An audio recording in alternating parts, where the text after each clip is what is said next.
Ladies and gentlemen, here is the final of Battle of the Ancients numero dos.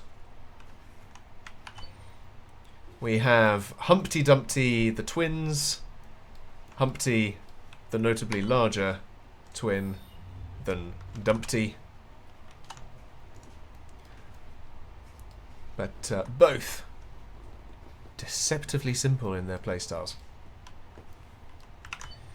I think of the other games that we've seen, this one probably produced the most dynamic ones, so it's good to see them again. For those watching on YouTube, make sure you go and see the other games before this, because they are also very, very good. This is the playoffs in this free-for-all tournament. So in this game, points do not matter. It is just who is the last person standing. And for the final time this evening, I am joined by Bot. Hello. Hello. Moatman, yes, I'll be posting the matches to YouTube. Right, so, Bot, last time we saw half the players migrate to Humpty, and half the players stay and fight a guerrilla war against each other. What are you hoping to see this time? I would expect that they will play it significantly safer. Save for Smurfs, very quick Orbital. I think you'd find many of them interested in holding on to some territory on Dumpty. Jumping to Orbital immediately does put you at a pretty significant economic disadvantage that with players like these will be taken advantage of immediately. Well, you say that, but look at Potasio. Literally not even bothering with economy. He's going straight away. Literally. You couldn't have gone faster. He is away. That is a Potasio. What he's doing is a recipe for a com push. But Watermelon's doing the same, but going slightly slower into Orbital. Interesting. Ooh. Ah, no, that wasn't Potasio, that was Smurf. Darker red to lighter red. My mistake! But Potasio has definitely built a few mixes. There we go, that's Potasio's base. But Smurf there, straight away into an air factory. Always the best thing to do when you're the first person on a planet is go air, because you can expand to metal much, much faster. But potentially less efficiently. That being said, Watermelon's hot on his heels. Away. Oh, we've got some Avengers chasing for potential landing sites, I wonder. Just maybe catch Watermelons in orbit. It's possible.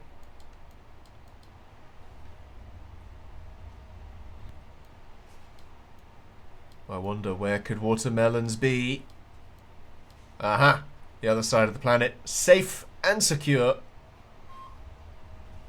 With an added economy bonus from his presence on Dumpty.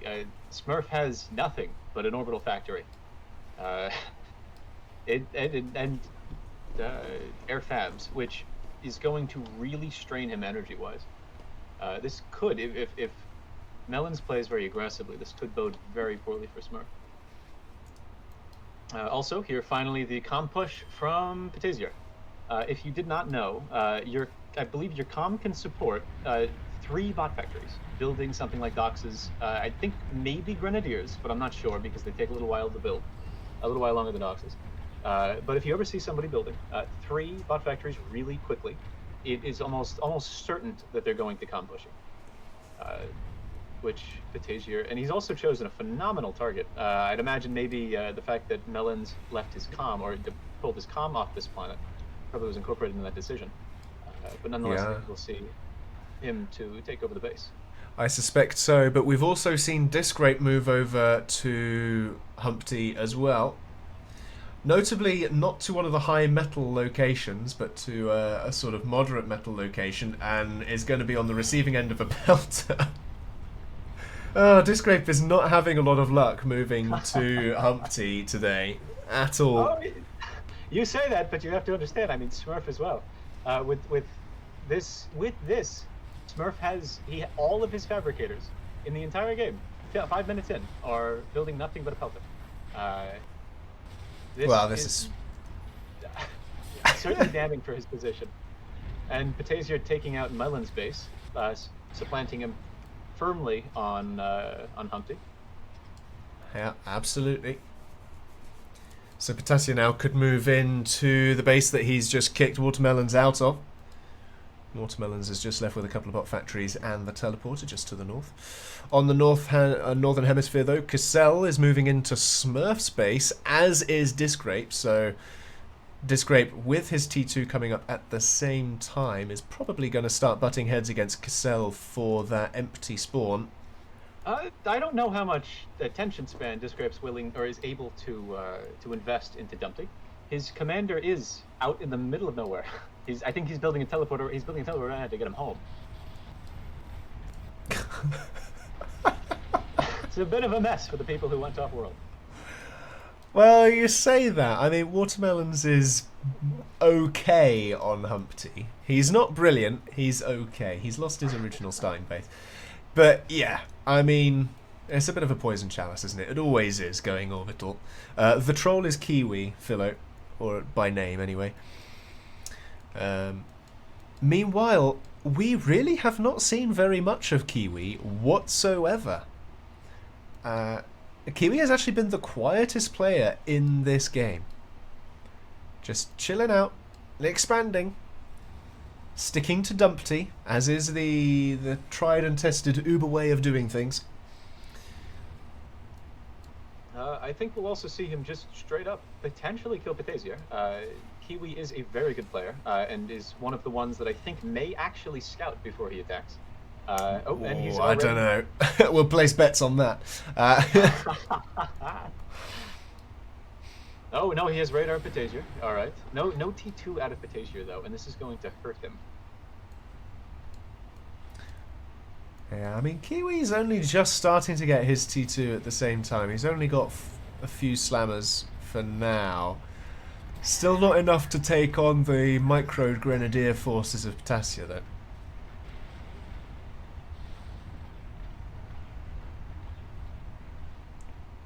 Mango asks, why so few orbital radars? We tend to see those a little bit later, Mango, because right now people will be focusing their production less on the orbital stuff and more on immediate defense and offensive options on land and in the air, rather than the orbital intel. It's probably easier to build Firefly intel, and cheaper as well, so...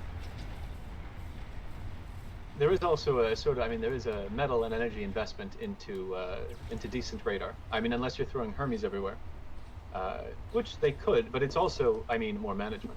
These players are definitely very preoccupied with ensuring that they maintain their position. A lot of focus going into it. Also, I will say that Smurf is taking Humpty very well.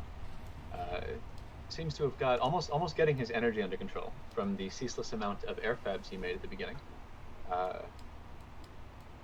Very soon he might just spread out like a plague. Watermelon's doing the same. We'll see a sort of actual, just standard 1v1 here is what we're going to see, with Discrape placed very uncomfortably in the middle between these two overs. Yes, in this little pocket base, the stub, shall we call it?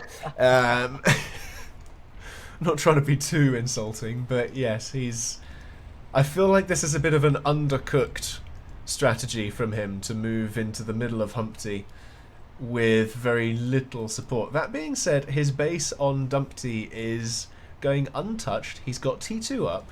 He's getting his army sorted, so if he can hold out a little longer, he might be in a position to start recontesting Humpty, because Smurf is only just starting to get his T2 sorted. But just gonna have to see, given his position be squashed between these two people, though, if he's just given such an inordinate amount of attention. Yeah, I worry for his safety on Humpty here.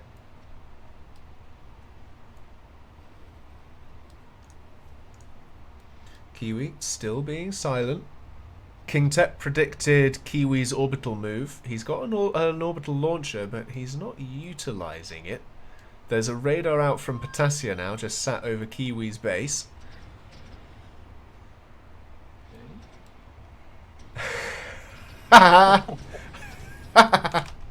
Fantastic. The little docs that could. Little happy feet over here, dodging hordes of grenadiers.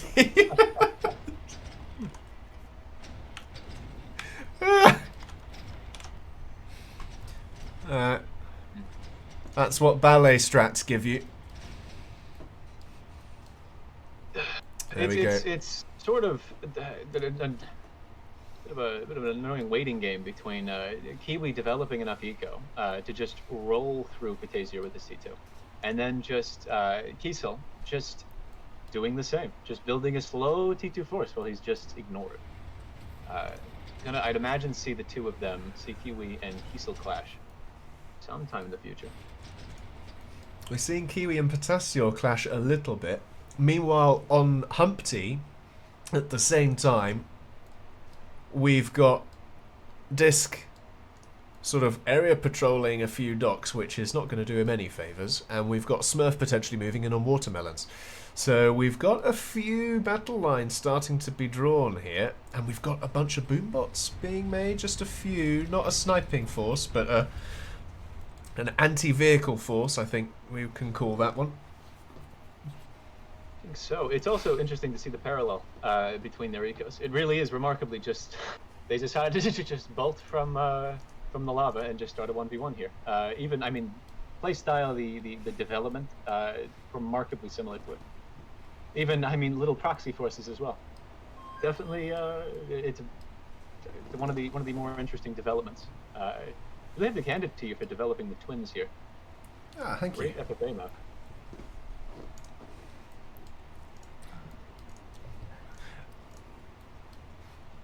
So Philo says Disc might be able to kill Smurf.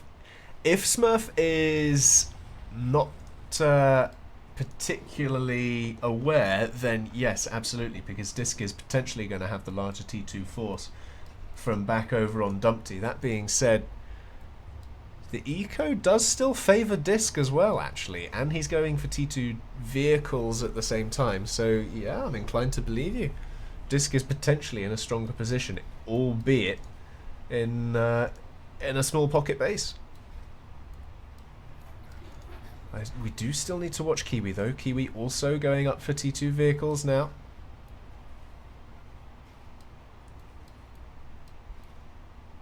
And to see his eco, despite the T2 development, is not that strong. Who? Kiwi? I mean, comparable, yeah, Kiwi, comparable to both Smurf and Watermelons on Moon. I'm sort of surprised, especially given Kiesel's almost, I mean, combined, 544 eco here in Metal. He's got a lot of eco, but a lot of it is in T2 that is completely undefended. A lot of his eco here, you can take out a good 100 plus of that eco by just raiding this undefended base, and that's gone. So even though it says 544 on paper, in terms of security, only about 350 of that. So maybe 400 at a push. Yeah, definitely really banking off of non-aggression here. I mean, he's a grey colour, so certainly on my biome mod, he blends into the background. So maybe he is just playing the silent type, you know?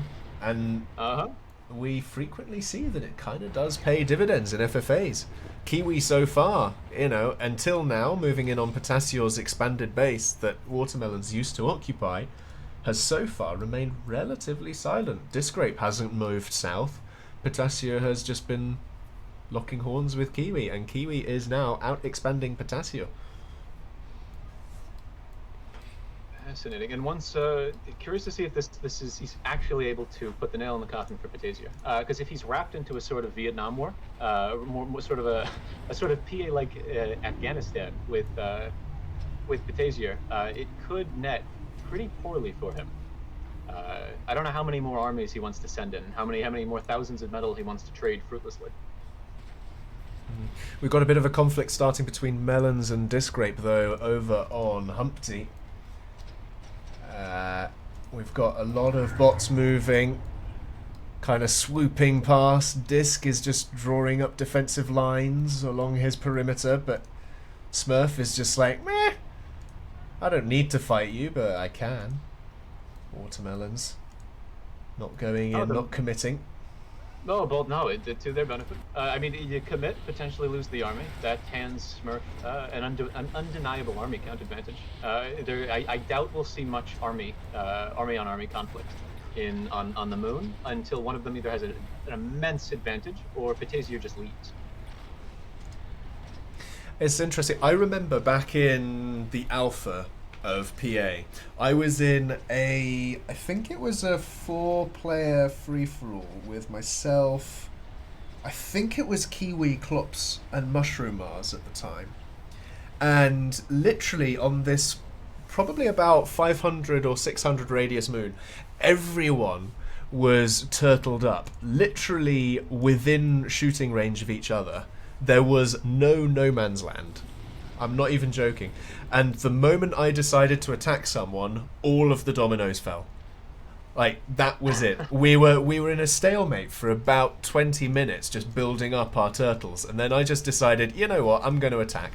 I failed in my attack.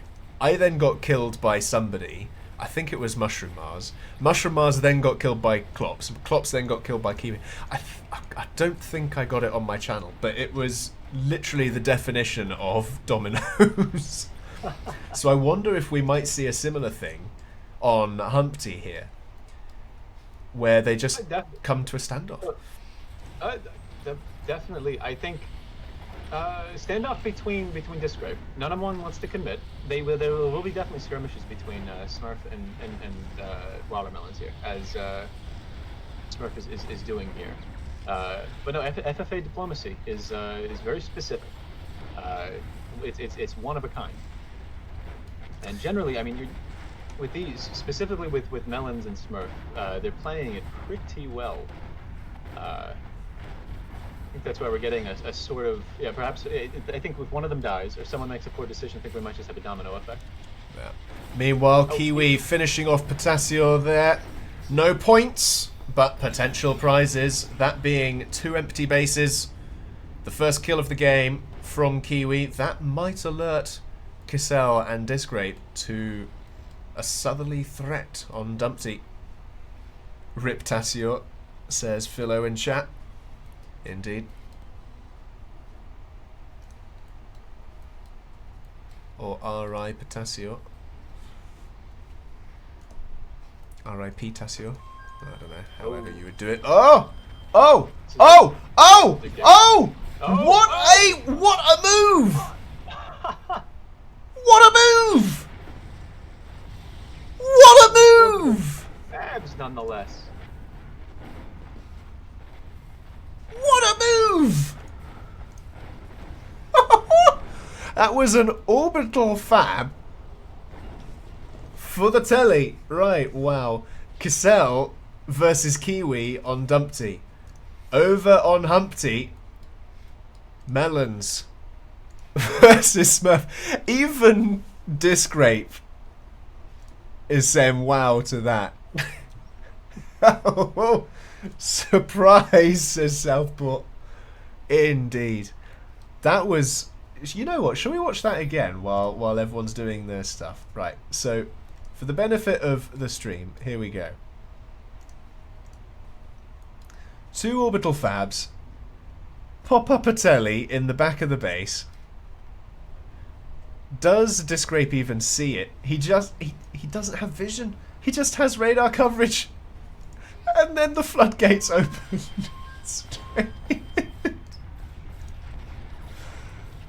Brutal. Unbelievable. Right.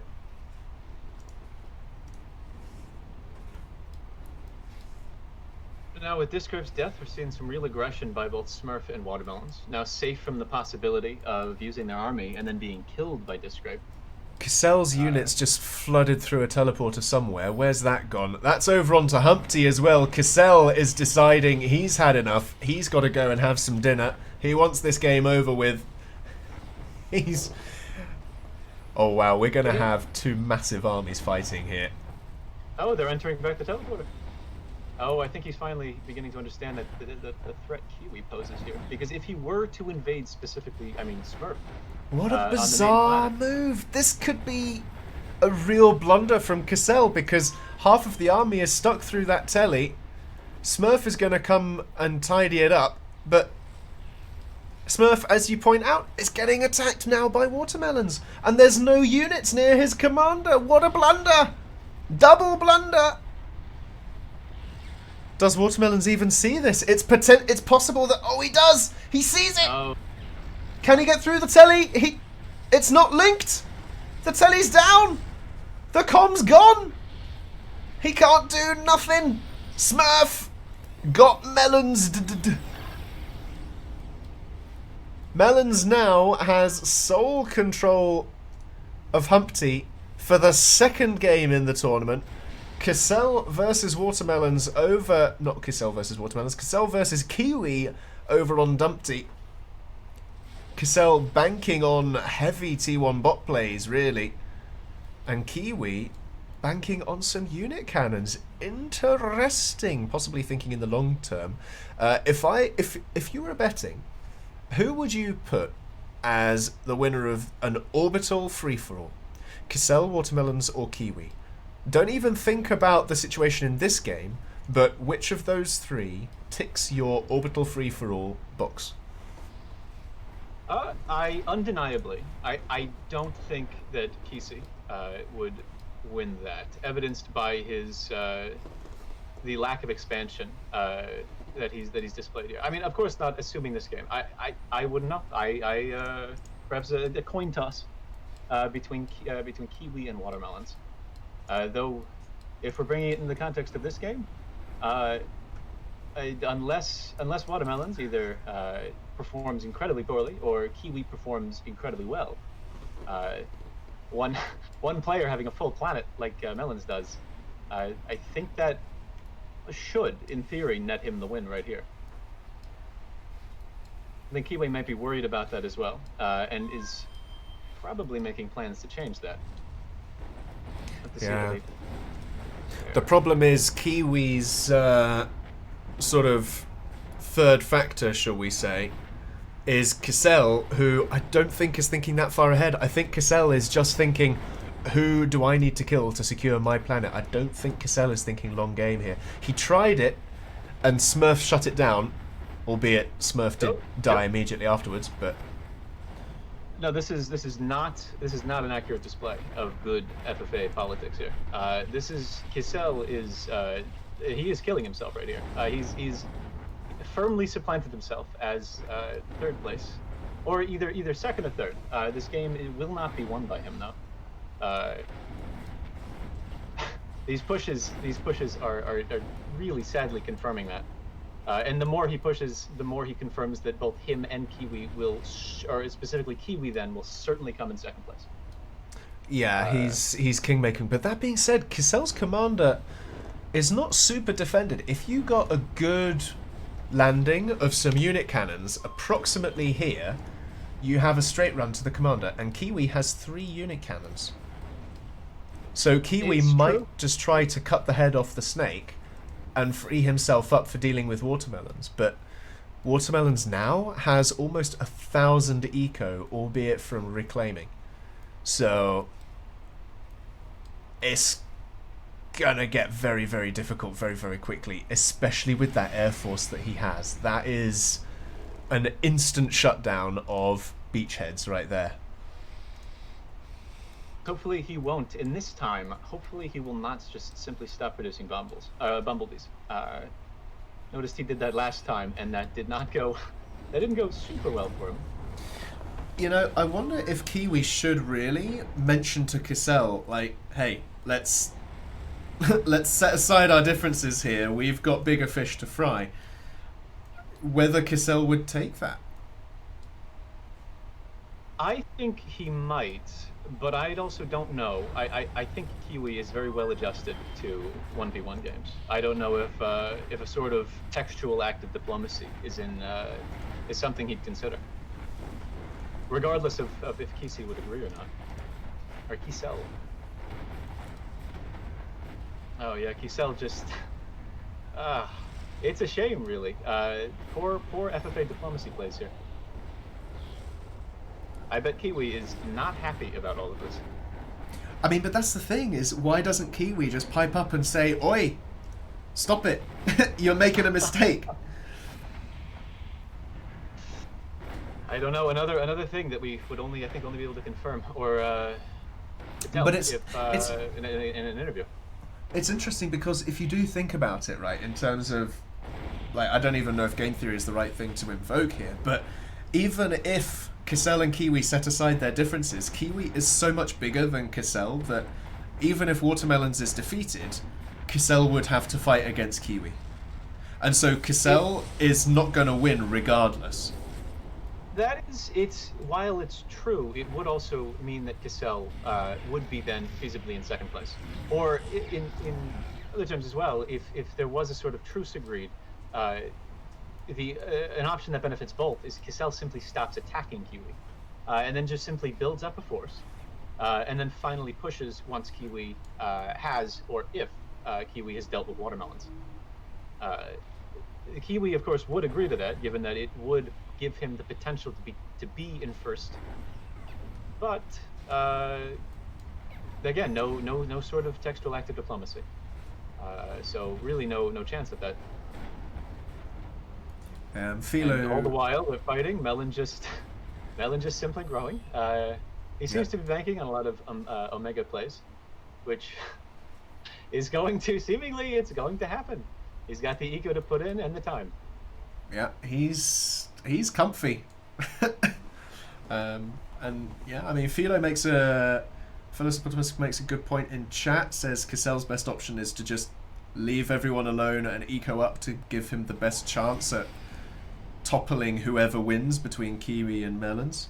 Red Arrow says, well, Kiwi's not going to leave Cassell alone even if he does that because of the aggro. What do you mean aggro, though? Because, I mean, Kiwi definitely would leave. Like, Kiwi is not on his own volition going to attack Cassell. He's got too much. There is the amount of investment it would take to kill Cassell right now would give Watermelons the win. I don't think he would have a choice. He's not. He's quite the smart player. Here we go. This could be the... I wonder... Oh, no, that's just going for the eco. Yep, that's going to hurt Cassell right there. Watch his eco fall now. 507 to begin. Where do we end up? I'm betting about 400. 439, 433, 407. There you go. Uh-oh. Watermelons, Omegas on Kiwi's base. We've got one umbrella. That's not good. And it's gone.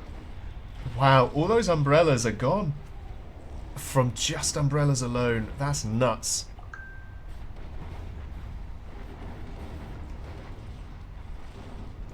Oof. And the Omega by Kiwi as well, despite this this orbital invasion.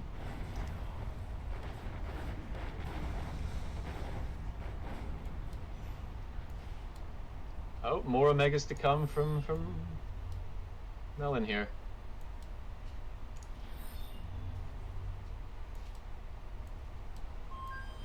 Yeah. Melons, I think, is realizing that Cassell is the weak link here. Kiwi's comm is gone. That's it. He's got nothing left. The umbrellas are just not good enough.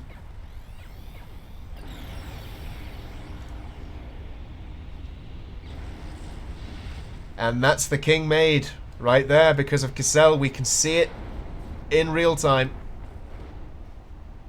Kiwi just killed off Cassell's eco, so Cassell now doesn't have the ability to rapidly fight back against Watermelons, even if he wanted to. Kiwi immediately leaving as well. I would imagine kind of miffed. I don't blame him.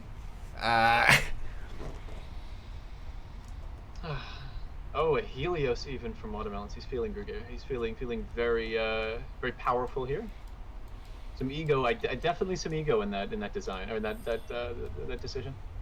We've got an orbital Helios coming in. We might see a gigantic invasion. We do have a lot of fabricators, albeit T1. So I don't think we'll see a Ragnarok today. I think we will just see a swamping of Dumpty. As I like to call it, the lawnmower that moves across.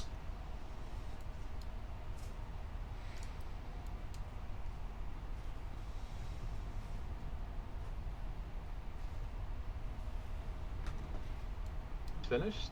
Teleporter units prepped to enter. This will be, and with a little bit of a mega backing. This will be a rather nice end to this tournament. Little Helios invasion, very reminiscent of even the PA Titans trailer. It's not very often you get to see a Helios in action, is it? Definitely not. And I think Cassell can just wait for his demise now, really. He hasn't got the unit count to deal with anything. And there it is. Here we come.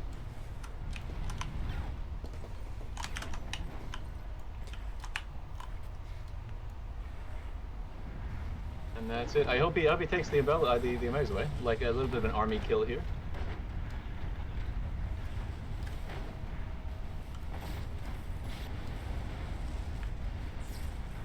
Absolutely devastating. Not a lot can be done.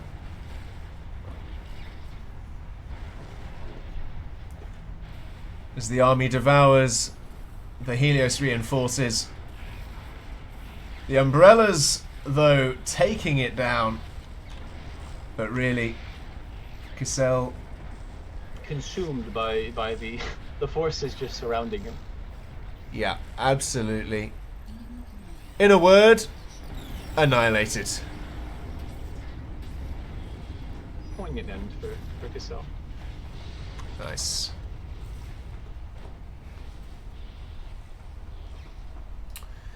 Well, Watermelons showing in 2 games just how good he is at the Orbital game.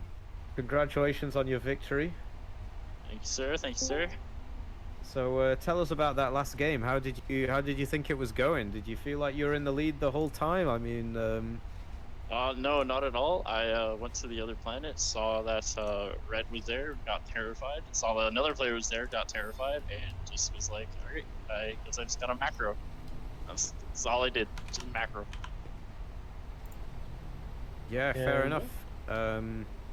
Well, what was your strategy going into that game? Did you have a strategy, or I mean, you said you swapped into just macro, but Go planet with big metal.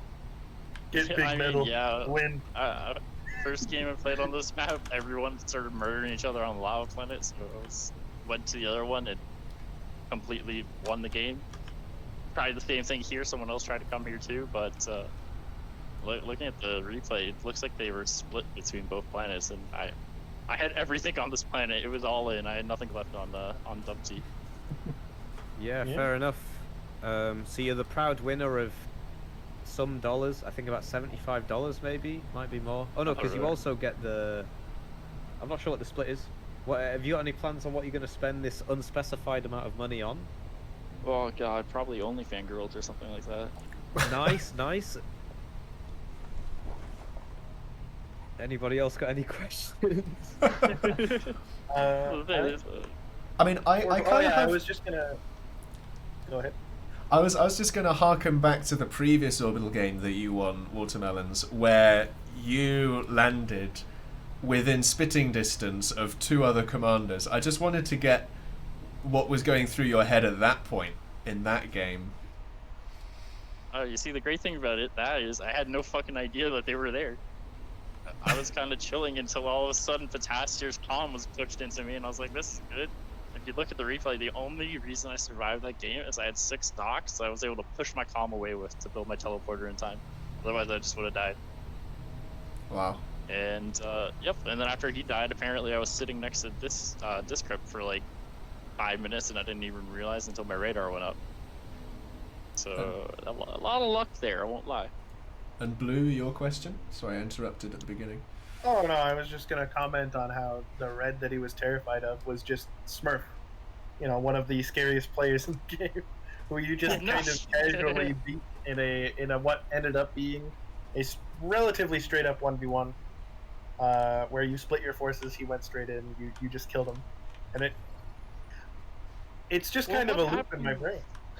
I split my forces expecting his main army to kind of crash into my base, but all of a sudden Black showed up with a teleporter and put an army between me and Smurf. It was like insane. I couldn't believe my eyes when that teleporter went down. It just stopped Smurf's advance and they killed each other. It was Well, they actually didn't. Oh no! The Black Army went back through the teleporter when they saw Smurf's army. So Smurf's army, oh my god, pretty much entirely intact, came into your base. But you killed his comm before that giant army could actually wreck you. It was more dramatic than you thought it was. And then what happened to Discrypt? Because that was another person I was scared of. Black scooted some orbital fabs over the mountain range, built a teleporter, and sent a giant leveler army through and blasted his comm. Like really early, he was like one of the earliest deaths. Because he just, oh my god, yeah. His attention was split between the planets, so he just didn't notice the orbital fabs innocently shimmying over. Yeah, frankly, Cassell has caused so much of this game to occur. Through. I mean, he was the shaker and the mover for a long time. He had the most eco, he had the biggest armies, he had this crazy setup, but he didn't have any expansion routes, so he stopped getting. Who needs expansion routes when you have T2 metal? When you have 500 eco, there's nothing. You can't go any higher. You're pretty good there. Right. Simple. Wow. Yeah. No, I gotta say, Cassell honestly was this game's MVP. I'd say. He definitely helped me out quite a lot. He was your greatest ally. Yeah, he's my guardian angel. I didn't know the work he was doing, but behind the scenes, man, he was carrying my ass. Yeah, he was also like death fighting Kiwi for so long while you were just alone on the other planet. It was painful to have them not say anything. Like they literally lost because they didn't count to 3. Oh, that's the other thing too. I didn't know. I knew Smurf and Kiwi were in the game, but I didn't know who they were. I figured Red was one of them. I didn't know who. But after they died, I was just like, all right, well, one of them's still alive, and I haven't seen them all game, so that seems scary. Nope, But, they are simply death fighting the washed up old biggest eco guy for the entire game. Kind of losing actually until the end. It was. It's also. I mean, we had almost parallel commentary on that exact situation for Kiwi.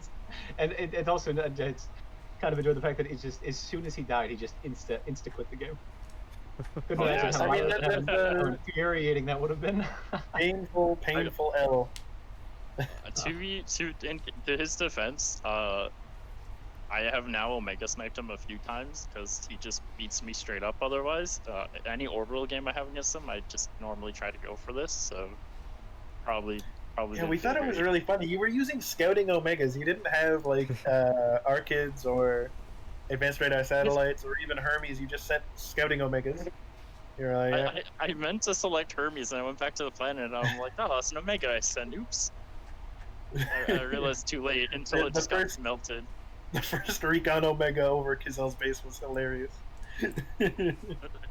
Yeah, I tried to recall. I don't know if I recalled him in time. I think he just got melted no, it super died. He went first T2 Fab, and before anything, he got like 5 flak and 5 umbrellas into an anti-nuke. He was not having any of that nonsense. No scouting Omega was going to kill him. He's not Kiwi. Melon, what prompted you to switch targets though after Omega scouting Kiesel? Because from what I could tell, from what I saw, it was Omega Cassell dies, send 18 Omegas to Kiwi. Kizell's base was kind of small, right? Oh, but I didn't know how. I only saw the Omega scout. Kiwi had Orbital. Okay, so that was it. I mean, like, So basically, I thought Hippie has Orbital. That's the only real threat to me right now because I have anti-nuke, I have umbrellas, I have a shit ton of bombers. So unit cannons, teleporter, like that kind of stuff probably isn't gonna work. And I saw Kiwi. I thought he was probably gonna start pumping Omega soon, which he did, and so that became my target. Makes a lot of sense. That was the plan behind it. I was also just paranoid I was gonna get unit cannon sniped, so I kept my comm next to a teleporter, and the teleporter led to like a random spot on the other side of the planet, just in case I ever saw shit coming in.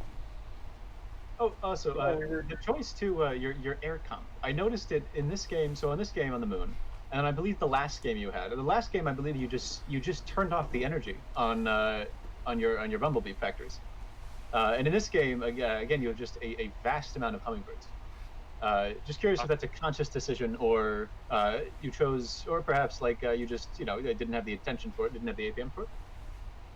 It was after I took the planet, I tried to build only bumblebees, but I think I shit clicked them instead of just normal clicking them, so it just went back to all hummingbird production after a while. It took me a long time to notice. So I came back to the planet and saw that I had an unreal amount of hummingbirds. I also, I think, turned off all my bot factories because I didn't want to lag the game again. The first time we played this map, I realized like having 2,000 docks was kind of making it lag a little. Yeah, I did notice a lot of people were going for very chunky leveler armies. As the tournament went on, everyone started gentlemanly building very thick armies instead of crazy docks stuff. Even though I think including a lot of T1 in your army actually is beneficial to your leveler performance. Oh, it keeps it alive so much longer, and I'd rather have like a shit ton of docks than all levelers. Yeah. So that was. I was that also was shocked cool. that every game I played in this tournament, I had conflict with Potassier every time. First game he wiped me. Second game I managed to kill him. This game he comp pushed my main base and just completely killed it. That was upsetting. My economy was very sore after that. I actually think that puts you on a very even playing field with Smurf then on the moon. Since Smurf went in instantly, he went orbital. There was no econ, nothing on lava. So he was banking everything, and I think had Patazier not, he was Patazier, or no, Discrape. No, Patazier. Had Patazier not invaded and took out your army, I think he would have had a very assured victory on the moon. Yeah, there's a few times where I figured Smurf could just kind of push in and kind of kill me, but I don't think he had the vision to see what I had. He was also super distracted by Discrape building a giant base right next to him with a huge line of advanced spots, which was super good. I commented on that during the game. It was like you were effectively doing your own thing while these two guys stared at each other. They were posturing the entire time and just letting you do whatever you wanted. It really did feel like I just got a lot of lucky positioning in terms of like Smurf and Disco landing beside each other, me being on the other side of the planet alone.